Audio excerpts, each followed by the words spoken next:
하나님의 말씀을 봉독하겠습니다. 히브리서 12장 18절에서 24절까지의 말씀입니다. 히브리서 12장 18절에서 24절까지의 말씀입니다. 신약성경 367면 어간에 있습니다.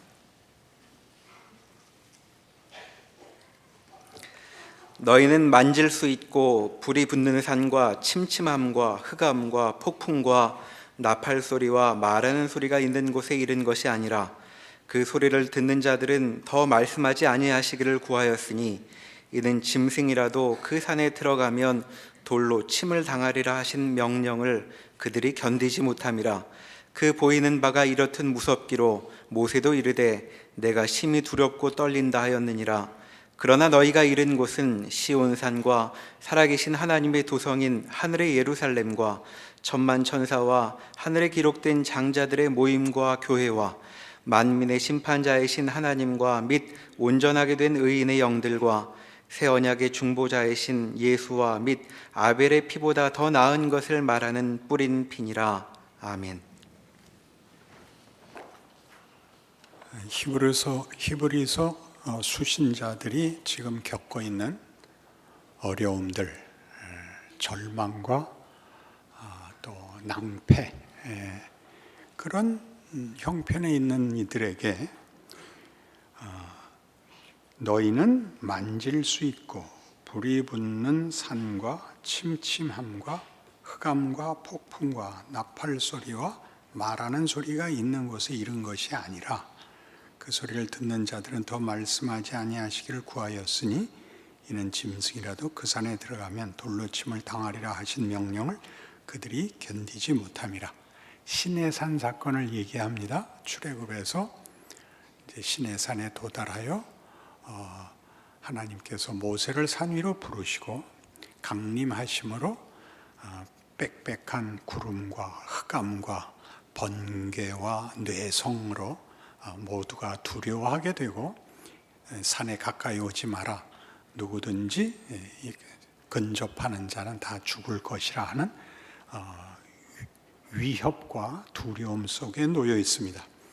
너희는 거기 있는 것이 아니다.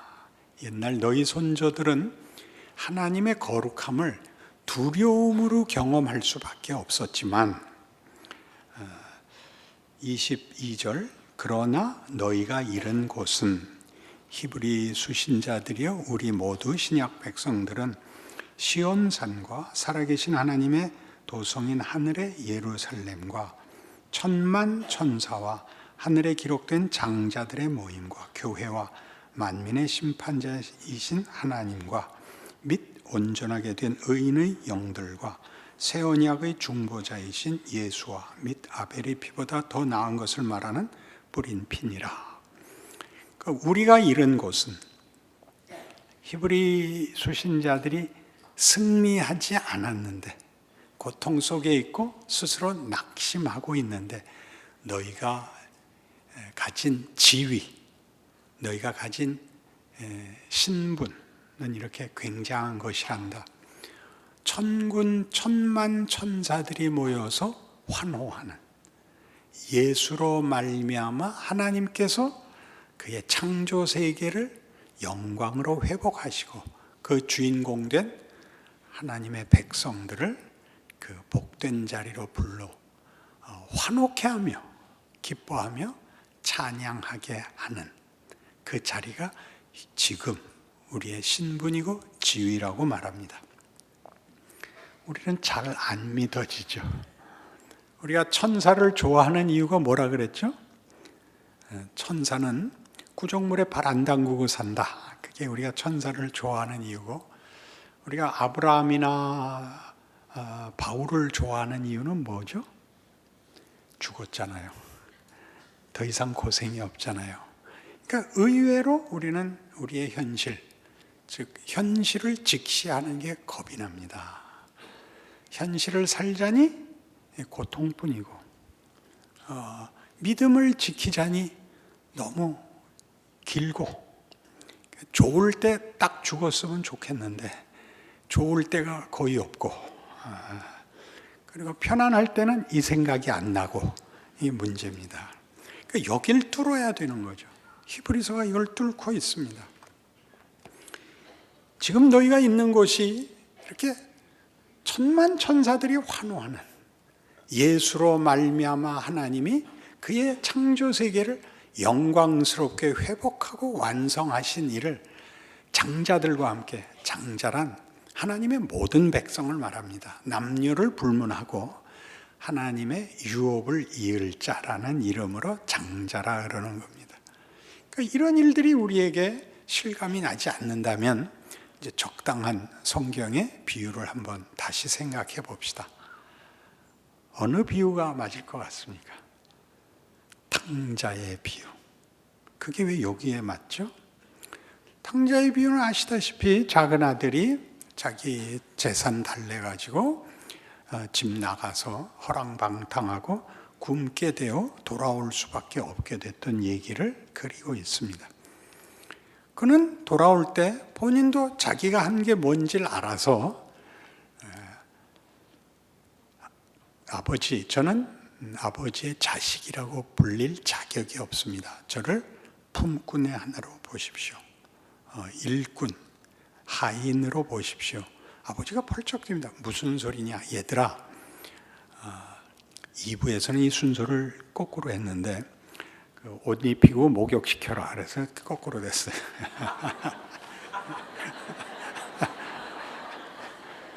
목욕시키고 옷 입혀라. 이제 이 비유를 얘기하면 그것만 기억할 거예요. 그죠? 신발 신겨라, 가락지 끼워라, 소 잡아라, 잔치하자 이렇게 됐죠. 그러니까 잘 생각하세요. 그가 나가서 허랑방탕하고 스스로가 스스로에 대해서 절망했을 때도 그는 아들이라고요. 여길 놓치죠. 우리가 선 곳은 시온성이며 하늘의 예루살렘이며 천만 천사가 환호하는 자리입니다. 신분과 지위가 거긴데 문제는 거기 있는 자답게 살지 못하는 것이요. 그러니까 싸움이 그 영광과 지위를 명예롭게 살아내느냐, 그 슬슬 도망가고 못나게 구느냐의 신앙의 갈림길이 있어야 되는데 우리는 줄곧 잘못하면 다시 지옥으로 떨어지고 잘하면 다시 천국으로 가고, 그래서 매일 지옥 갔다 천국 갔다가 되는 듯이 생각을 해서 한번 결정하면 그게 끝장이 되게 좀 해주시지, 뭘로 확인해서 다시는 죄를 안 짓는 것으로. 죄라고 얘기할 거 없습니다. 여기서는 못난 짓입니다. 이게 잘 생각하셔야 돼요. 신앙생활은 당신이 절망할 문제가 아니라 부끄러워해야 되는 일이 생기는 거죠. 그렇게 하는 건 부끄럽다, 다시는 안 한다 이렇게 돼야지, 절망으로 가면 안 되죠. 곧 돌이키게 마련이죠. 왜? 부끄러운 일이니까. 그렇게는 안 하겠다.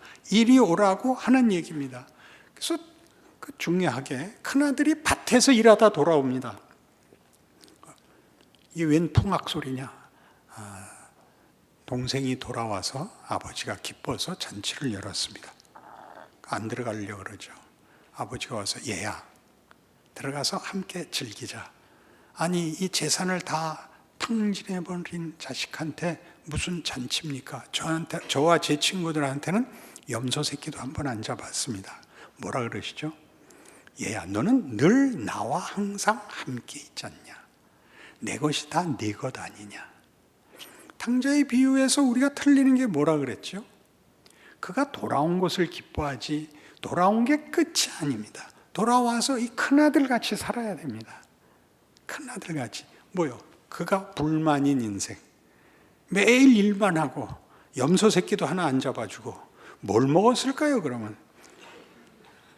굶었단 뜻일까요? 이렇게 만족스럽게 영광돼 보이지 않는 인생을 살았는데 이게 뭡니까? 내게는 염소 새끼도 한 번 안 주지 않았습니까? 그가 뭐라고요? 하나님의 동역자로, 유업을 이을 자로 사는 하나님의 훈련. 여기를 우리가 버텨내야 되는 것이죠. 그래서 우리가 이 시내산과 시온산의 대비를 통하여 하나님의 거룩하심이 두려움으로 나타난 것과 하나님의 거룩하심이 우리의 기쁨과 환희가 되는 것을 구별하지 못하면 믿은 건지 마른 건지에서 길을 잃죠. 문제는 내가 내 지위를 벗어날 수 없는 운명 속에, 그런 축복 속에서 위대하게 명예롭게 사느냐 못나게 부끄럽게 사느냐에 서 있으면 우리는 생각이 달라집니다. 더러운 말은 하지 마라. 그거를 더러운 말을 하면 죄다가 아니라 더러운 말을 하는 것은 어울리지 않는다. 어느 버스에 예전에 자가용 없을 때, 다 이 대중교통이 버스였을 때 어떤 귀부인이 타고 가는데 핸드백을 보니까 열려 있는 거예요. 안에 넣어놨던 돈이 없어졌고, 딱 보니까 앞에 허름한 남자가 서 있습니다. 이 도둑놈아! 하고 소리를 쳤습니다. 근데 뒤에서 부인, 너무 놀라지 마세요. 제가 소매치기를 이미 잡아놨는데 소란스러울까 봐 가만히 있었습니다. 돈이랑 다 찾았습니다. 걱정하지 마십시오. 그래서 이 부인이 앞에 사람한테 미안하게 됐죠. 죄송합니다. 제가 잘못 알고 그랬습니다. 그 초라한 모습의 남자분이 이렇게 대답을 했대요. 부인, 그저 우리 둘이 다 오해를 잠시 했을 뿐입니다. 당신은 제가 도둑놈인 줄로 오해했고 저는 당신이 귀부인인 줄로 오해했습니다. 딱 알겠죠? 귀부인답게 구세요. 예수 믿는 사람답게 구세요.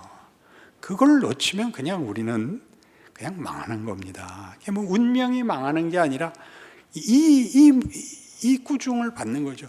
거기가 현실을 살아내는 데 있어서 여러분이 가져야 할 중요한 기준점이에요. 그 무슨 큰 일을 해서 보상을 받을 생각을 해서 한 방에 어떻게 더 이상 고민이 없어지는 이런 것이 아니라 연기를 하듯이 어느 드라마에 출연을 한 것 같이 내가 가야 하는 모든 길에서 주인공 노릇을 해야 되는 그 긴 위대한 기회가 각각의 인생에 주어졌다고 성경은 말하고 있는 것입니다. 그러니 우리는 마음껏 잘난 척할 수 있죠. 아무것도 안 하고가 아니라 그때마다 잘할 수 있죠. 악에게 지지 말고 선으로 악을 이기라가 뭐라 그랬어요? 악당이 악역을 하듯 신자는 선한 역을 해라. 멋있게 굴어라.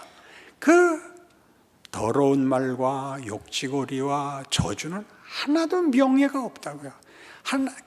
아무리 해도 시원하지도 않고 아무리 해도 영광이 되지 않습니다. 그건 하면 손해입니다. 그렇지 않습니까? 멋있게 말하는 건 어렵습니다. 실력 없을 때는 가만히 있는 게 최고입니다. 가만히 계시고 실력이 쌓이면 멋진 말을 하게 되고 하면 실력이 늡니다.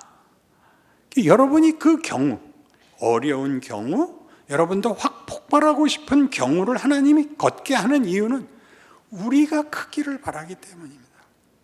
우리가 실력 있는 사람이 되라고 마음껏 길을 열어주고 있는 셈입니다.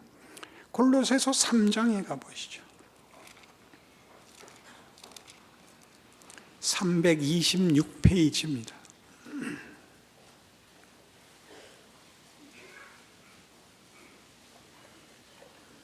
골로새서 3장 1절 그러므로 너희가 그리스도와 함께 다시 살리심을 받았으면 위의 것을 찾으라. 거기는 그리스도께서 하나님 우편에 앉아 계시느니라.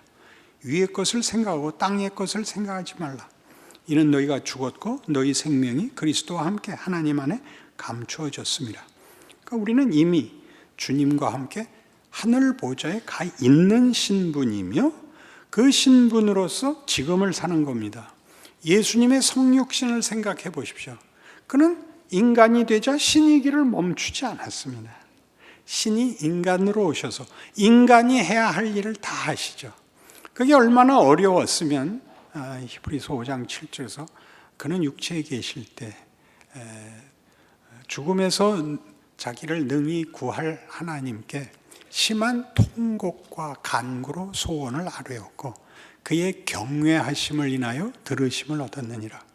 그가 아들이시라도 받으신 고난으로 순종함을 배워서 온전하게 되셨은즉 우리의 대제사장으로 부족할 것이 없다. 이렇게 되죠. 예수님께서 이미 걸으신 길, 예수님이 걸었다는 것은 하나님께서 이것이 최선이라고, 이것이 나의 지혜고 권능이라고, 너희가 생각하는 어떤 대안들도 이것보다 나은 것이 없다고 그렇게 우리에게 말씀하시고 또 그 일을 실제로 하고 계시는 것이 인류 역사고 현실이고 우리 각각의 자신들입니다. 한 사람이 훌륭해지는 데 있어서 제일 많이 원인이 되는 일은 실패입니다. 그리고 낙심입니다. 그게 제일 많은 일을 합니다.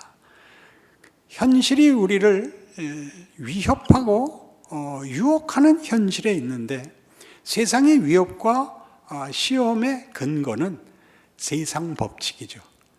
세상이 너 이래야 돼. 내 말 안 들으면 너 죽어. 이게 세상이 하는 얘기입니다. 적자 생존이요, 경쟁 사회요, 약육 강식이요 하는 단어들로 잘 알고 있는 겁니다. 그러나 그것은 스스로 생각해도 부끄럽고 명예로울 게 없고 비정해져야 되고 악해져야 되고 마지막은 허망하게도 죽음입니다.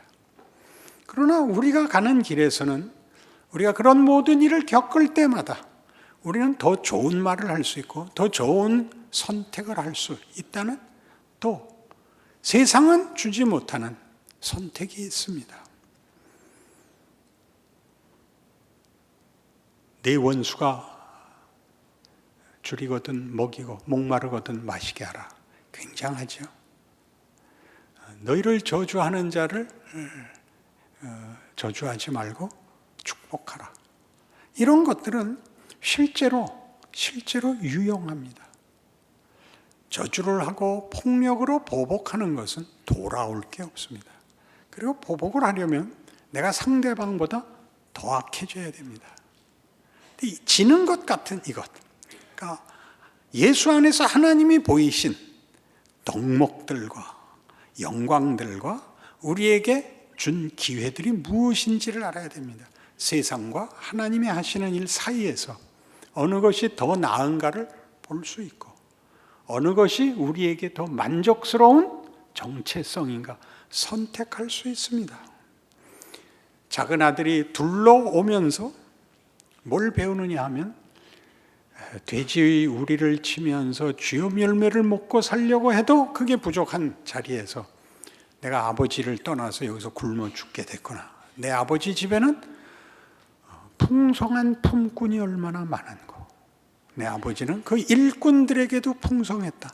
우리 영혼이 아는 거죠. 세상은 결국 우리를 메마르게 하고 말라 죽인다.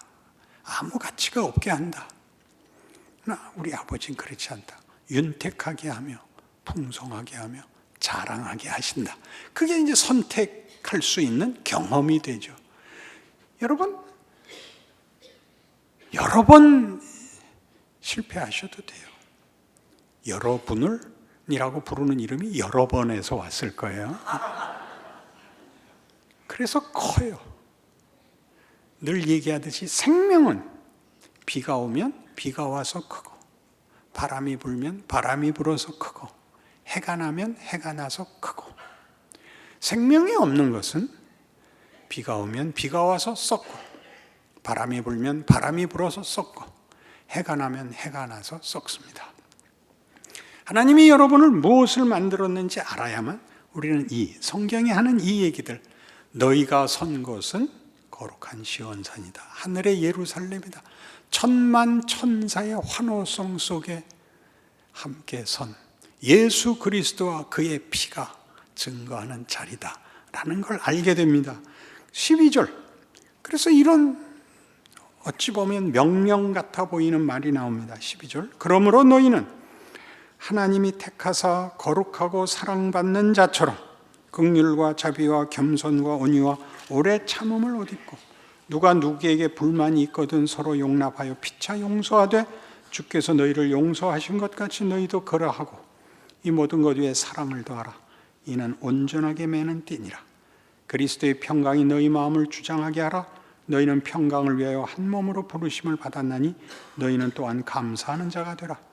그리스도의 말씀이 너희 속에 풍성히 거하여 모든 지혜로 피차 가르치며 권면하고 시와 찬송과 신령한 노래를 부르며 감사하는 마음으로 하나님을 찬양하고 또 무엇을 하든지 말에나 이래나 다 주 예수의 이름으로 하고 그를 힘입어 하나님 아버지께 감사하라. 이걸 하면 복을 받고 이거 아니고 다른 더러운 말을 하면 벌을 받고의 기준이 아니고 너희 다워라죠. 너희에게만 이 명예가 있다. 너희에겐 이것이 하나의 책임이고 너희의 자랑이다. 너희는 덕이 되는 말을 하고 너희는 멋진 말을 해라. 너희는 내 자녀다. 내 이름으로 일컫는 바 거룩한 내 백성들이다. 너희의 지위와 너희의 신분을 욕되게 하지 마라. 너 자신을 위하여. 이렇게 된 겁니다. 그래서 오늘 우리가 본 히브리서 12장의 오늘 본문을 보면 중요한 인물 둘이 등장을 해요. 하나는 가인이고 에서고 하나는 아벨입니다. 16절 12장 16절 음행하는 자와 혹 한 그릇 음식을 위하여 장자의 명분을 판 에서와 같이 망령된 자가 없도록 살피라. 여기서 장자의 명분은 뭐죠? 이거 하나님의 유업을 받을 자의 지위를 뭐에 팔아먹었다고요? 한 그릇 죽에 팔아버렸죠. 여러분이 매일 하는 기도 아닌가요? 하나님, 다른 거 다 원치 않습니다. 그저 제 아들 이번에 학교만 붙여주시면 더 이상 와서 징징거리지 않게. 이거는 너무 미치는 장사입니다. 그렇게 하지 마세요. 그걸 걸지 마세요. 여러분이 하나님의 백성으로 사는 걸 걸지 마세요. 그 운명과 지위를 걸고 여러분의 진정성을 그렇게 얘기하지 마시고 하나님이 우리를 복 주시기를 원하고 우리 인생을 위대하게 하신 것을 믿습니다. 제 아들에게도 하나님의 위대하심을 나타내서 우리로 찬송하며 가게 하옵소서. 그렇게 기도하세요.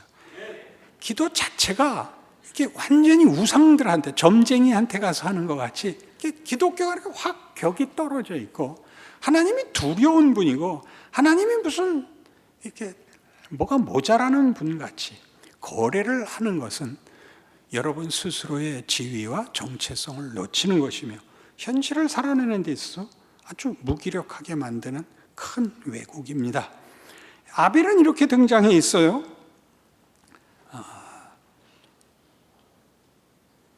22절부터 보죠. 그러나 너희가 이른 곳은 시온산과 살아계신 하나님의 도성인 하늘의 예루살렘과 천만 천사와 하늘에 기록된 장자들의 모임과 교회와 만민의 심판자이신 하나님과 및 온전하게 된 의인의 영들과 새 언약의 중보자이신 예수와 및 아벨의 피보다 더 나은 것을 말하는 뿌린 피니라.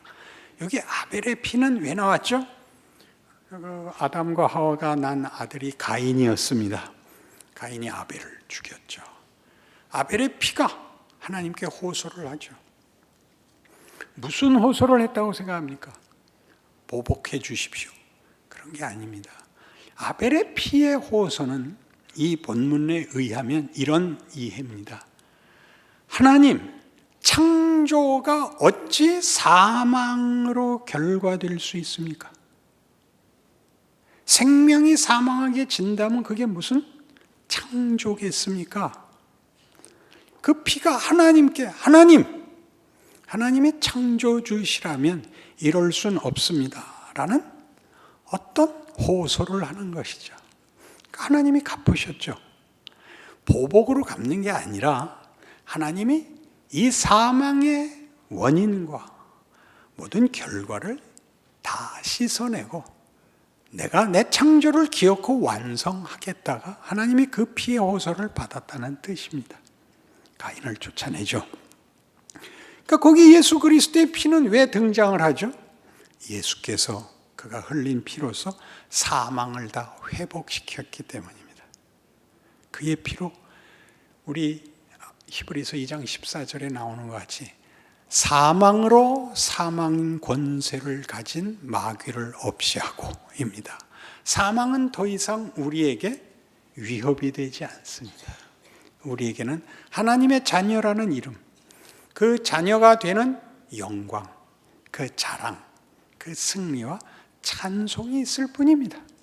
그걸 만들어 가는 일에 우리에게 잠시 고난이 있는 이유는 그것이 그냥 어떤 개념이거나 어떤 이상이거나 어떤 소원이 아니라 이렇게 각각의 존재를 그렇게 만들어서 우리가 천국에서 다시 만날 때 우리 모두가 각각 누가 누구인지 알아보고 너 아직도 그 고집부리냐? 이렇게 알아보는 영광된 존재로 만날 것입니다. 모든 약점이 더 이상 약점이 아닌, 모든 부족한 것이 더 이상 결핍이 아닌, 모든 것이 오히려 영광되고 놀랍고 환희에 찬 증거가 되는 그런 존재가 될 것입니다. 그래서 이 모든 것을 욥이 결론을 묻지요. 욥은 그 모든 고난을 통과한 후에 뭐가 됩니까? 욥이 당한 고난이 무엇이었는지 기억나시죠? 잘못한 것이 없는데 고난을 받음으로써 친구들에게 무슨 오해를 받았습니까? 네가 뭔가 잘못했기 때문에 고난이 온 거다. 빨리 회개해라. 욥의 대답은 난 잘못한 거 없다. 네가 그렇게 말하는 것만 봐도 잘못했다. 이게 우리가 가지는 죄에 대한 이해지요. 모든 어려움은 벌을 받는 것이다. 욥에선 그렇게 얘기하지 않습니다. 어디로 데려갑니까?